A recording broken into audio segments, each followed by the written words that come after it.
Assalamualaikum warahmatullahi wabarakatuh. Yang terhormat Bapak M. Arif Hakim, MAG, selaku dosen mata kuliah Ekonomi Mikro Syariah.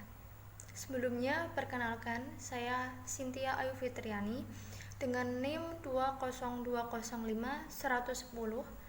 Di sini saya sebagai moderator dari kelompok 9 yang akan mempresentasikan hasil kerja kelompok kami dengan tema efisiensi alokasi dan distribusi pendapatan, konsep moral Islam dalam sistem distribusi pendapatan, pertukaran konsumsi antar individu, efisiensi alokasi, efisiensi dan keadilan.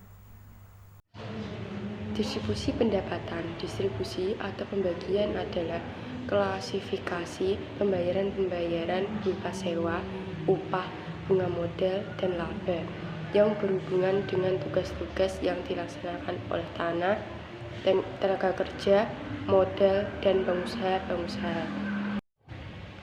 Konsep moral Islam dalam sistem distribusi pendapatan. Distribusi merupakan suatu usaha penyaluran barang dan jasa dari konsumen kepada produsen, sehingga penggunaannya sesuai dengan yang dibutuhkan. Distribusi dalam Islam pada hakikatnya mempertemukan kepentingan konsumen dan produsen dengan tujuan kemaslahatan umat. Pelaku distribusi kini telah menjadi pelaku ekonomi dominan di samping konsumen dan produsen. Berikut ini beberapa konsep Islam yang terdapat di dalam Al-Quran yang berkaitan dengan sistem pendapatan. 1. Kedudukan manusia yang berbeda antara satu dengan yang lain merupakan kehendak Allah. Di dalam Al-Quran telah dijelaskan dalam surat Al-An'am ayat 165. 2.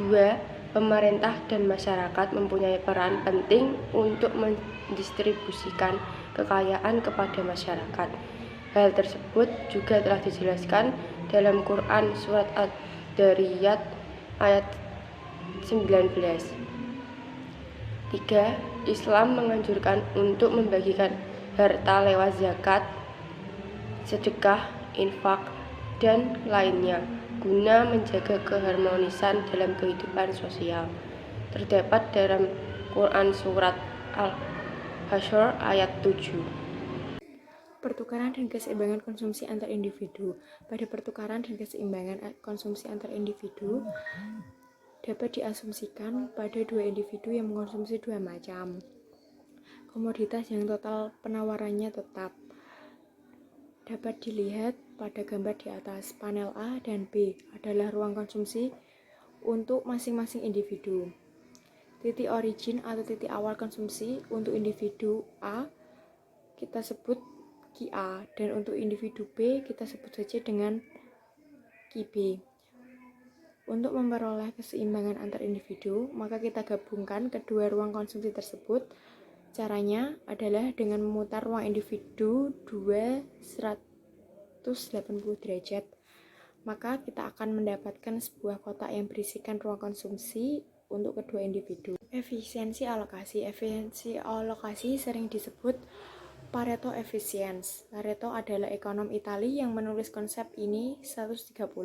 Suatu alokasi dikatakan Pareto Efficiency apabila barang-barang yang tidak dapat dialokasikan ulang untuk membuat keadaan seseorang lebih baik tanpa membuat keadaan orang lain lebih buruk, yaitu alokasi barang-barang dikatakan efisien apabila tidak seorang pun dapat meningkatkan utility-nya tanpa mengurangi utility orang lain. Efisiensi dan keadilan. Efisiensi adalah perbandingan antara input dan output, di mana input digunakan setepat dan sebaik mungkin untuk memperoleh output yang terbaik. Efisiensi alokasi menjelaskan bahwa bila semua sumber daya yang ada habis teralokasi, maka akan mencapai alokasi yang efisien, tetapi tidak dapat dikatakan bahwa alokasi tersebut adil. Para ekonom konvensional berbeda pendapat tentang distribusi yang adil, yakni 1. Konsep egalitarian, yaitu barang yang diterima pada setiap orang dalam kelompok masyarakat jumlahnya sama. 2. Konsep Rawlsian, yaitu maksimalkan utility orang paling miskin atau the less will of person. Yang ketiga adalah konsep utilitarian, yaitu maksimalkan total utility dari setiap orang dalam kelompok masyarakat. 4.